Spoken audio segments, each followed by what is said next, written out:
friends. Yes, morning indeed. It's 8 a.m. I'm late for work, but that is commitment, and I am very excited about today's nightcap video, bringing you 3 pretty huge stories. Firstly, is Nintendo going to go back to its power spec heavy glory days? We're going to get into that.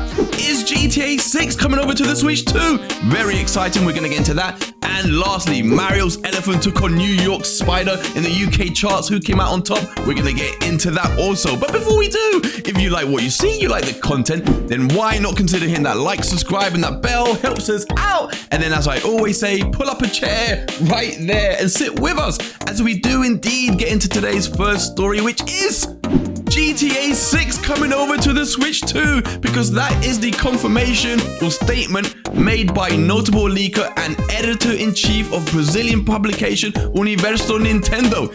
Yes, this is what he said over on his official Twitter page, where he was talking about the possibility of Nintendo Switch 2 having DLSS 3.5, which we will get into in a bit. And he was talking about the possibility of the Switch 2 having the DLSS 3.5 and how it would match or even surpass the version on PS5 and Xbox Series X in terms of features, therefore allowing it also to receive ports of AAA games day and date. And that's when someone over there on Twitter asked him, is GTA 6 one of those games heading over to the Switch 2? And he just sent out a resounding yes. But is this true? Is this realistic? Now, Necro Felipe does have a very good track record of releasing games correctly beforehand, predicting them beforehand, predicting Nintendo Directs beforehand, and he has also recently predicted other games coming over to the Switch 2, namely Monster Hunter and Far Cry 7.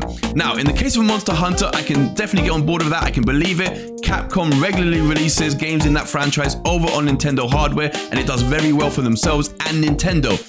Far Cry 7 is a very dubious one for me. For why? Because we don't have a single Far Cry on the Switch, a console selling 135 plus million units. So you have to think Ubisoft, a developer who is very willing to put games on Nintendo's consoles, hasn't put a single Far Cry on there thus far. It definitely could have ported over Far Cry 4, let's say, but it hasn't.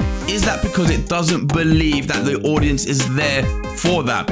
And therefore, I'm willing to believe the same thing about Rockstar concerning GTA games. Now, we do have, of course, the trilogy pack of GTA games on the Switch. That is true. Who knows how they sold? They were definitely not well ported over. And they have released a lot of games under Take-Two, namely LA Noire, the BioShock games, and many more. NBA games, many more. So they definitely are, willing to support Nintendo hardware, but they have not released GTA 5, which is a massive one. That game came out on the PS3. They could have put that on the Switch, but they chose not to. Is that for the same reason that they don't believe a Nintendo audience would buy it? So could this be true? Necro Felipe, as I said, has been very reliable in the past. He is, yes, the editor-in-chief of very big Brazilian publication Universo Nintendo, and so probably does have people in high places telling him things. But what this more excitedly signals to me is that if it is true, and that with the knowledge that we know we're going to be getting Call of Duty down the line also, it seems Nintendo is willing to strengthen its relationships with publishers to get those big AAA games over on its hardware, something which was stepped up on the Switch compared to the Wii U and Wii before then. So that's what I'm looking forward to. But let me know in the chat what you believe in the comments. Do you think this is true? Would you buy the GTA 6 on a Nintendo hybrid console in the future, or would you rather more get it on a more powerful home console like the PS5 or Xbox Series X? Let me know. Are you excited for this rumor? Right, next up, more information concerning Nvidia's DLSS 3.5 hitting the Switch 2 has surfaced online. Yes, this time by way of Nate the Hate, who confirms that it will be hitting the Switch 2. Not in all its features though, because whilst it will have super resolution, it will be missing out on ray reconstruction. This is because the chip rumored to be inside the Switch 2, the T239, it won't be powerful enough to have ray reconstruction, and that's because it's about half the specifications of the 30 series, and ray reconstruction is typically seen in the RTX 40 series.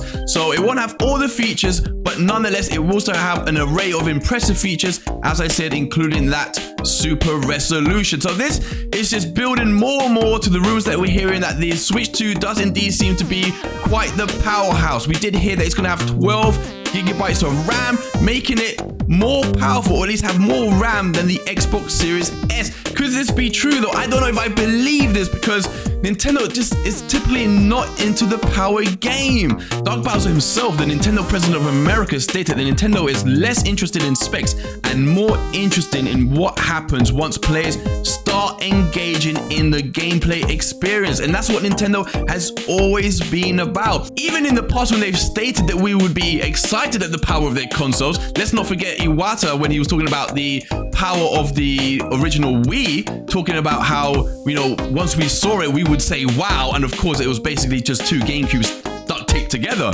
So Nintendo just forever does not seem interested in that war. Does it mean that these rumors are false though? Does it mean that it won't have DLSS? No, we can assume, because people have seen it firsthand at Gamescom when Nintendo apparently showed the console to developers, and it was said that it was indeed running the Matrix Revolutions demo on Unreal Engine 5, and then it was using DLSS. I think it was 3.2 at that time, but it's not a stretch to say it would be using 3.5 now. So the rumors are lining up, but I am still very cautious about how powerful the machine actually will be, because we see this time and time again. Every time Nintendo is about to release a console, people go crazy with power rumors, and then at the end of the day, it's never as powerful as we were led to believe. So, but let me know in the comments what you believe. Do you think the Switch 2 will have DLSS 3.5? Will it have more RAM than the Xbox Series S? I have no idea myself. Let me know what you think. Right, last story of the day. The UK software sales charts is out, and of course there was 3 notable new entries, that being from Mario, Spider-Man and Sonic. But it was Spider-Man that swung to the summit of the charts in the UK, beating out Mario, who had to settle for second place. That despite the fact it was the 3rd biggest launch ever for a Mario platformer. Sonic, for his part, ended up at 4. We got this information from Christopher Dring over on Twitter, who confirmed the numbers. Of course, this doesn't actually though include digital numbers, which Nintendo doesn't include. So it could very well be that Mario Wonder actually became the highest launch of any Mario platformer, but we don't know for sure as of now.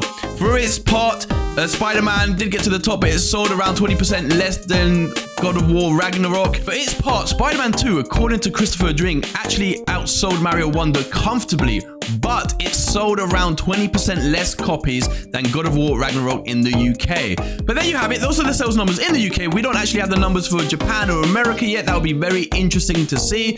But incredible news for Nintendo that Mario Wonder is selling such big numbers that far along into the Switch's lifespan. So Nintendo going out strong with the Switch before the rumored Switch 2 apparently comes out in 2024. So there you have it. Let me know what you think. Have you bought Mario Wonder? What do you think of the game? I am yet to play it myself. I'm going to get it and stream it as soon as I can. But that is all the news for today, my good friends. I hope you all enjoyed it. I will be back, of course, tomorrow with even more Nintendo news. So until then, everyone have an awesome day, and I'll catch you all soon. Bye!